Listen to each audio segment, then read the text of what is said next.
Good morning students, myself Sachin Rana, PhD Mathematics and this video is brought to you by Amden Senior Secondary School, Clyde। तो आज हम 9th class में जो chapter 8 था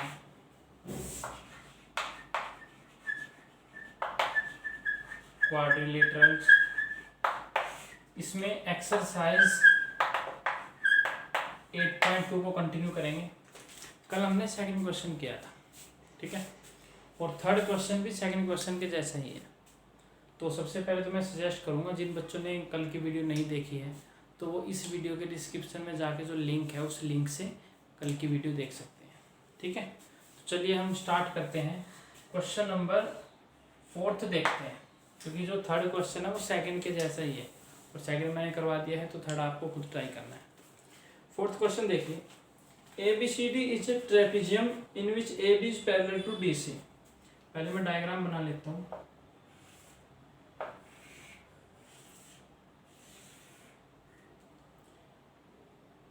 ABCD क्या दे रखा है? ABCD एक ट्रेपेजियम दी हुई है हमें, जिसमें AB पैरेलल है DC के। ये AB साइड है जो ये DC के क्या है, पैरेलल है।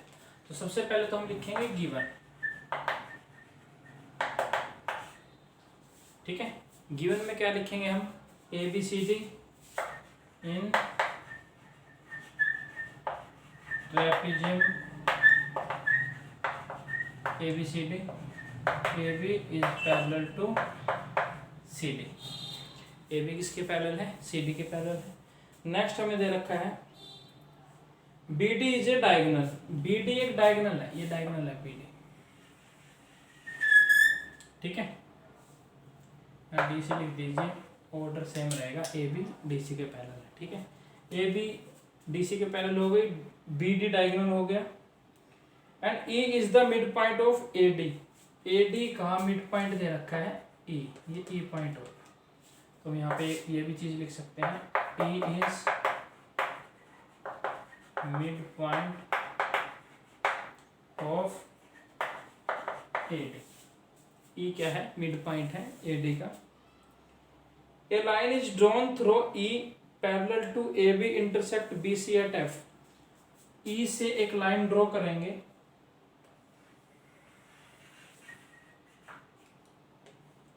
Parallel to AB intersecting BC at F। BC को ये किस पॉइंट पे काटेगी? F पॉइंट पे। मतलब ये पॉइंट क्या होगा? F होगा, ठीक है। और ये पॉइंट है जो बीच का, इसको क्या मान लीजिए? G मान लीजिए, ठीक है।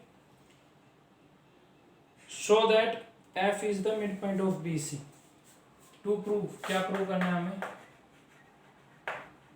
हमें प्रूव करना है F is mid point of BC। ये हमें प्रूव करना है,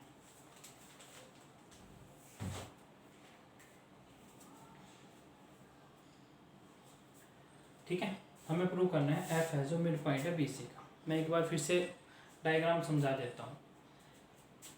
We have given that ABCD is a trapezium in which AB is parallel to DC। ABCD एक ट्रेपेजियम दे रखी है जिसमें AB लाइन है जो ये साइड, ये किसके पैरेलल है? DC के पैरेलल है, ठीक है। अब देखिए BD क्या है? डायगोनल है। ये क्या है? डायगोनल। डायगोनल आपको पता होगा, अपोजिट वर्टेक्स को आपस में मिलाते हैं तो वो जो लाइन बनती है उसको क्या बोलते हैं? डायगोनल। तो ये क्या हो गया? डायगोनल हो गया। अब क्या कर रखा है? जो AD है, देखिए AB DC के पैरेलल है तो दो नॉन पैरेलल साइड हैं, एक AD और एक BC। तो अब आपको दे दिया AD है जो, उसका मिड पॉइंट है E। AD का मिड पॉइंट क्या है? E है।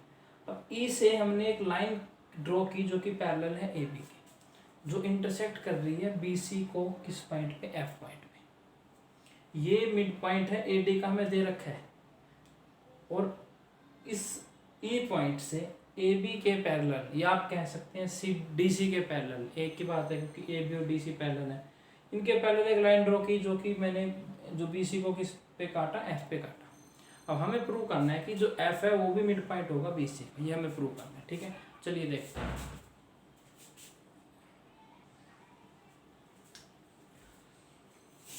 प्रूफ में आ जाते हैं। देखिए अगर मैं बात करूं ए बी डी ट्रायंगल की, अगर मैं ए बी डी ट्रायंगल की बात करूँ तो जो ई है ये इसका मिड पॉइंट है। ई क्या है? इसका मिड पॉइंट है। देखिए ए बी डी ट्रायंगल में देखिए, in triangle A B D, देखिए इस ट्रायंगल में ई मिड पॉइंट है किसका? ए डी का, ठीक है। और उस मिड पॉइंट से हमने एक लाइन ड्रॉ की है जो कि ए बी के क्या है? पैरेलल है। तो E is mid point of A D and EG is parallel to A B. जो EG है वो क्या है? पैरेलल ए बी के, ये हमने ड्रॉ किया। अब मिड पॉइंट थ्योरम देखिए क्या कहते हैं। मिड पॉइंट थ्योरम कहती है कि अगर किसी ट्रायंगल के एक साइड के मिड पॉइंट से दूसरी साइड के पैरेलल अगर आप लाइन ड्रॉ करोगे तो वो लाइन तीसरी साइड को जहाँ पे काटेगी वो पॉइंट तीसरी साइड का क्या होगा? मिड पॉइंट होगा, ठीक है। ये है मिड पॉइंट थ्योरम से। तो हम लिख सकते हैं we know that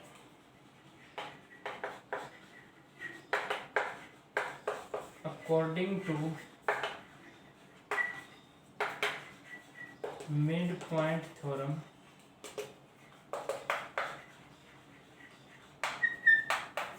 a line drawn through the midpoint of one side of a triangle, a line drawn through the midpoint of one side of a triangle parallel to the second side triangle, parallel to the second side will bisect the third side, will bisect the third side। Third side को क्या करेगी? Bisect करेगी। तो bisect करने का क्या मतलब है? जी क्या होगा? बी डी का क्या हो जाएगा? मिड पॉइंट हो जाएगा। तो हम लिख सकते हैं so G is mid point of B D, equation 1, ठीक है। ये थ्योरम थी जो मैं एक बार फिर से बता देता हूँ। थ्योरम क्या है? थ्योरम ये कहती है कि अगर आप किसी ट्रायंगल के एक साइड, ये मान लीजिए इसमें 3 साइड है, साइड 1 इसको मान लेता हूँ मैं साइड 1, इसको मान लेता हूँ साइड 2, इसको मान लिया मैंने साइड 3, ठीक है। 3 साइड हो। तो मिड पॉइंट थ्योरम ये कहती है कि अगर किसी ट्रायंगल की एक साइड के मिड पॉइंट से दूसरी साइड के पैरेलल कोई लाइन मैं ड्रॉ करूं तो वो लाइन तीसरी साइड को बाइसेक्ट करेगी। मतलब जो ये पॉइंट होगा जी, ये जो तीसरी साइड है इसका क्या होगा? बाइसेक्ट करेगा, मतलब कि मिड पॉइंट होगा। इसका मतलब ये भी इसका मिड पॉइंट है और ये इसके पैरेलल है, तो ये भी क्या होगा? इसका मिड पॉइंट होगा, ठीक है। वही हमने यहाँ पर किया है, वही हमने यहाँ पर किया कि ई से जो लाइन ड्रॉ की, जो जी होगा वो मिड पॉइंट होगा किसका? बी डी का, ठीक है। अब चलते हैं नेक्स्ट। अब देखिए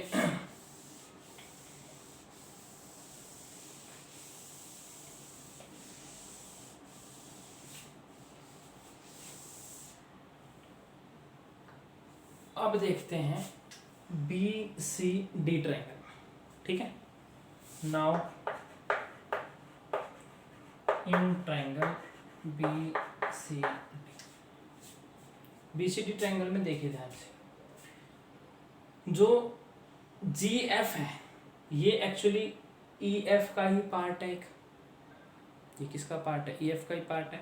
अब देखो यहाँ पर E F is parallel to A B, E F parallel है किसके, ए बी के, ये हमने पहले किया था।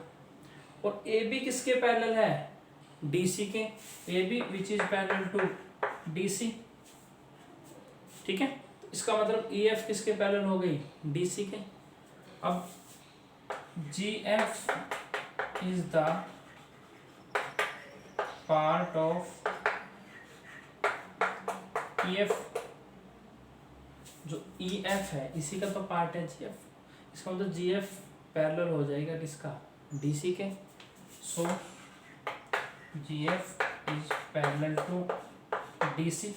अब देखिए जी एफ पैरेलल है डी सी के, एक तो लाइन पैरेलल आ गई, दूसरी जो जी है ये मिड पॉइंट है किसका, बी डी का। Also G is mid point of B D by equation 1, अभी हमने किया था इक्वेशन 1 में। अब देखिए इस ट्रायंगल में बी सी डी में अगर मैं मिड पॉइंट थ्योरम लगाता हूँ तो इसमें भी तो 3 साइड है, 1 2 3। एक साइड के मिड पॉइंट से दूसरी साइड के, अगर मैं इसको साइड 1 मानूं, इसको साइड 2 मानूं, इसको साइड 3 मानूं, तो देखिए एक साइड के मिड पॉइंट से दूसरी साइड के पैरेलल अगर लाइन में खींचता हूं तो वो तीसरी साइड को बाइसेक्ट करेगी। इसका मतलब क्या हुआ, F will be the mid point of B C. ठीक है, तो अब हम क्या करेंगे इसमें, सेम कुछ नहीं करना अब आपको इसमें। अब लिखेंगे now using mid point theorem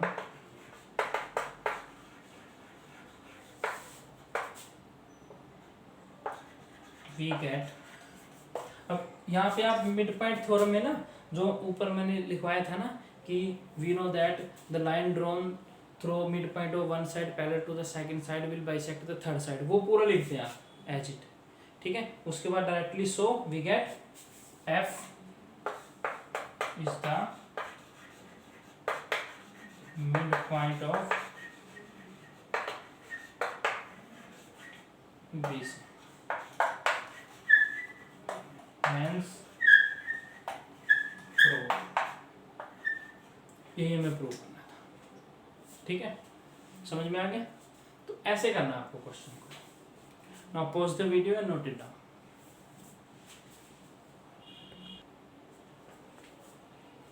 ठीक है, समझ में आ गया? Now we proceed to the next, that is we will move to the next question, question number 6 देखते हैं। 5th आपको खुद ट्राई करना है। ठीक है, 5th क्वेश्चन क्योंकि इसका डायग्राम भी दिया हुआ है तो आपको खुद ट्राई करना है। 6th क्वेश्चन है, ये जस्ट लाइक द थ्योरम है, इसमें डायग्राम नहीं है इसलिए मैं 6th करवा रहा हूँ। 6th क्वेश्चन देखते हैं। क्वेश्चन ये है, show that the line segment joining the mid points of the opposite side of a quadrilateral bisect each other. आपको प्रूव करना है इसमें कि एक क्वाड्रिलेटरल है, जैसे मैंने बना दिया यहाँ पर एक क्वाड्रिलेटरल बना देता हूँ मैं, ए बी सी डी। ठीक है, A B C D quadrilateral है और इसमें आपको प्रूव करना है कि इनका जो मिड पॉइंट है, जैसे इसका मिड पॉइंट हो गया ई, इसका मिड पॉइंट हो गया एफ, इसका मिड पॉइंट हो गया जी, इसका मिड पॉइंट हो गया एच। ठीक है, आपको प्रूव करना है कि अगर मैं इनके अपोजिट साइड्स के मिड पॉइंट को आपस में मिला दूं, अपोजिट साइड मतलब जैसे ए बी के अपोजिट डी सी हो गई, तो इनको आपस में मिला दूं, और ए डी के अपोजिट क्या हो जाएगी बी सी, इनको आपस में मिला दूं, तो जो ये बने ई जी और एच एफ, ये एक दूसरे को बाइसेक्ट करेंगे। क्या करेंगे? बाइसेक्ट करेंगे। ये हमें प्रूव करना है। ठीक है, तो सबसे पहले क्या लिखेंगे हम? गिवन लिखेंगे, गिवन में लिखेंगे A B C D is a quadrilateral with E F G and H are mid points of sides A B B C C D and D A, इन सब का क्या है, मिड पॉइंट है। ठीक है, अब देखते हैं।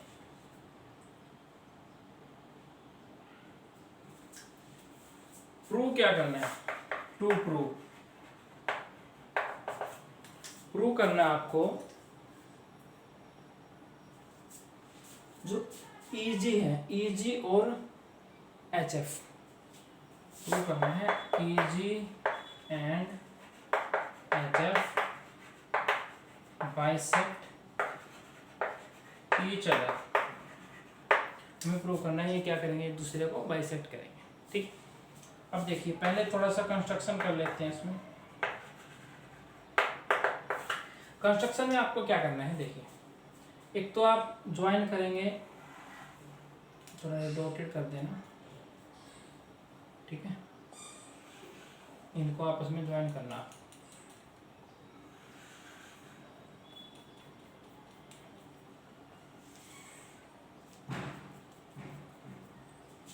तो ज्वाइन किस किस को, E F G G H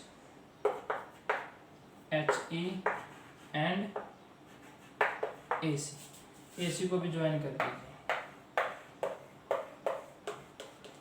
इसको आपने ऐसे ज्वाइन कर दिया।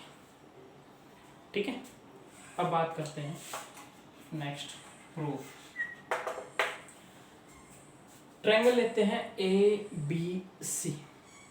ठीक है, A B C, in triangle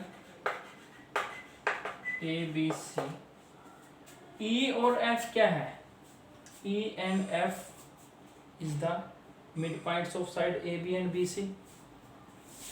E and F are mid points of sides EB AB and BC, ये क्या है, इनके मिड पॉइंट है। ठीक है, अब देखिए अगर मैं मिड इनको आपस में मिलाता हूँ तो जो ये लाइन बनेगी, मिड पॉइंट्स को आपस में मिलाते हैं तो ये AC के क्या होगी, पैरेलल होगी और इसका हाफ होगी।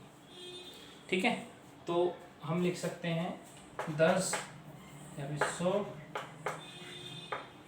EF will be parallel to AC and EF is equal to half of AC। Equation 1 हो गई है। ठीक है, जो EF होगी ये AC की क्या होगी, पैरेलल होगी।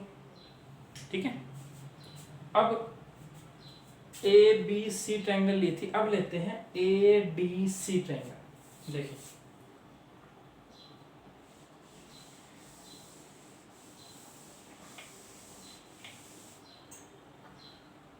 नाउ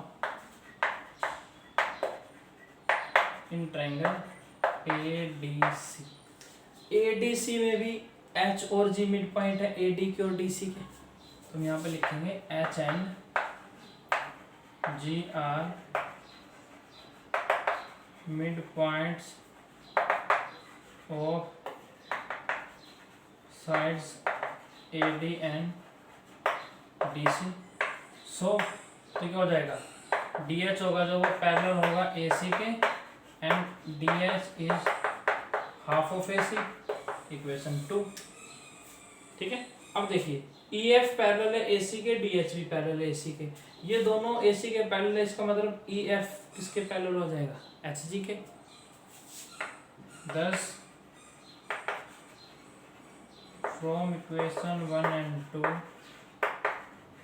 वी गेट, और यहाँ से इक्वल भी आ गया क्योंकि हाफ AC के इक्वल है दोनों, तो हमें क्या मिलेगा, EF is parallel to HG and EF is equal to HG। मतलब ये पैरेलल भी हो गए और इक्वल भी हो गए, तो अपोजिट साइड इक्वल पैरेलल हो गई, इसका मतलब EFGH is a parallelogram. It means EFGH is a parallelogram. EFGH क्या हो गया? पैरेललोग्राम हो गया। अब देखिए पैरेललोग्राम की प्रॉपर्टी क्या होती है। पैरेललोग्राम के जो डायगोनल्स होते हैं वो एक दूसरे को क्या करते हैं? बाइसेक्ट करते हैं, ठीक है। एंड वी नो दैट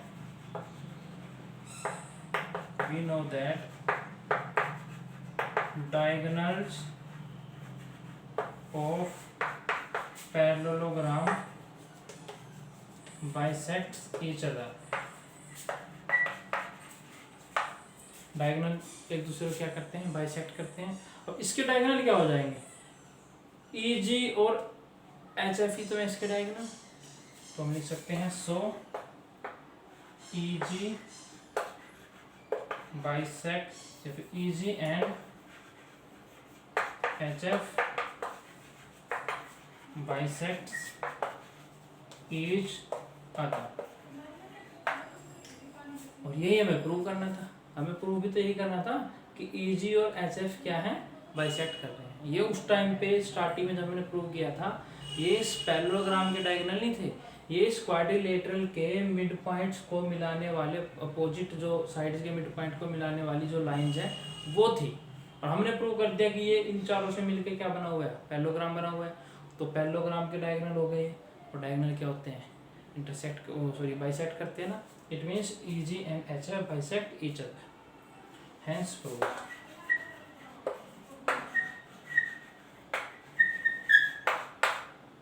ठीक है, आई होप समझ में आ गया होगा। अब pause the video and note it down.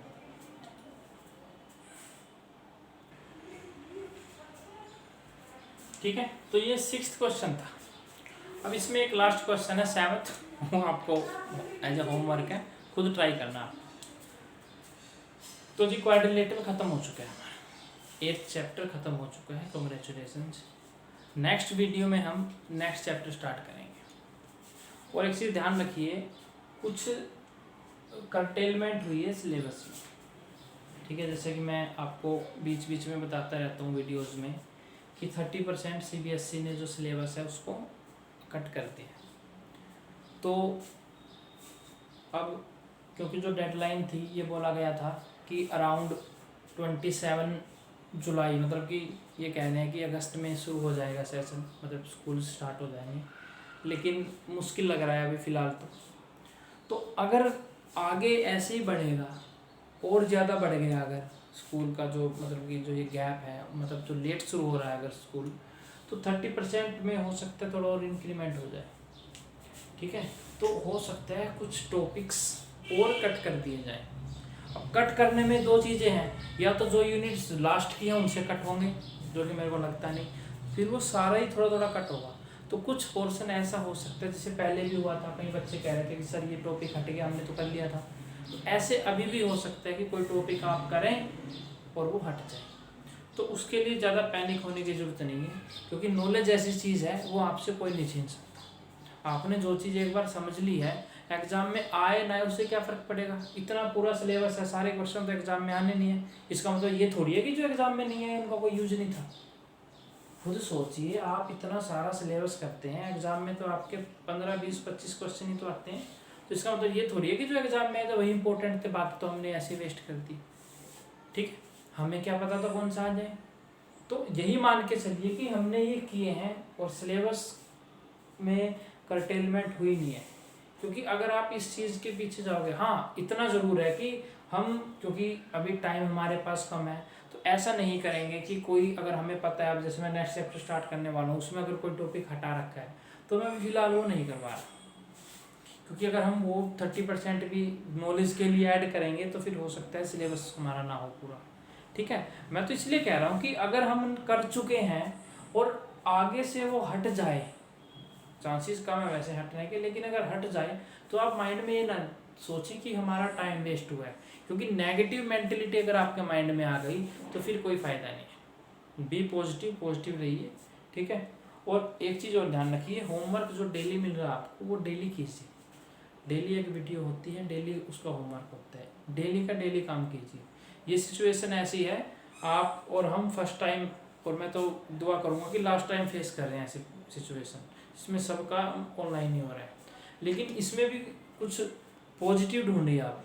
घर पे आप बैठे हैं, रिलैक्स हैं, ठीक है, कम से कम स्कूल में आने जाने का जो टाइम है और जो एक हेडेक है और जो थकावट है उससे तो आपको निजात मिल रही है। तो इसी को पॉजिटिव में रखें और ज़्यादा से ज़्यादा सेल्फ स्टडी की आदत डालें, ठीक है। क्योंकि ये जो टाइम है ना आपका, जो अभी आप पढ़ रहे हैं, सेल्फ स्टडी कर रहे हैं, ये आप जब स्कूलिंग के बाद कॉलेज में जाओगे वहाँ पे कोई आपको कहने वाला नहीं है इतना ज़्यादा, ना कोई आपके पीछे पड़ेगा कि करो काम करो, वहाँ पे वही कामयाब होगा जो सेल्फ स्टडी करेगा, ठीक है। और टॉपर हो चाहे किसी भी एकेडमिक्स एग्ज़ाम में हो या कंपटीशन एग्ज़ाम में हो, टॉप पे वही पहुँचते हैं जो सेल्फ स्टडी करते हैं, और सेल्फ स्टडी किसी के प्रेशर में नहीं होती, ठीक है। आपका मन है तो आप करोगे, अदरवाइज नहीं करोगे, ठीक। तो आई होप आपको ये समझ में आ गया होगा। तो नेक्स्ट वीडियो में हम जो नेक्स्ट चैप्टर है हमारा वो स्टार्ट करेंगे, ठीक है। तो मिलते हैं नेक्स्ट वीडियो में। Thank you very much.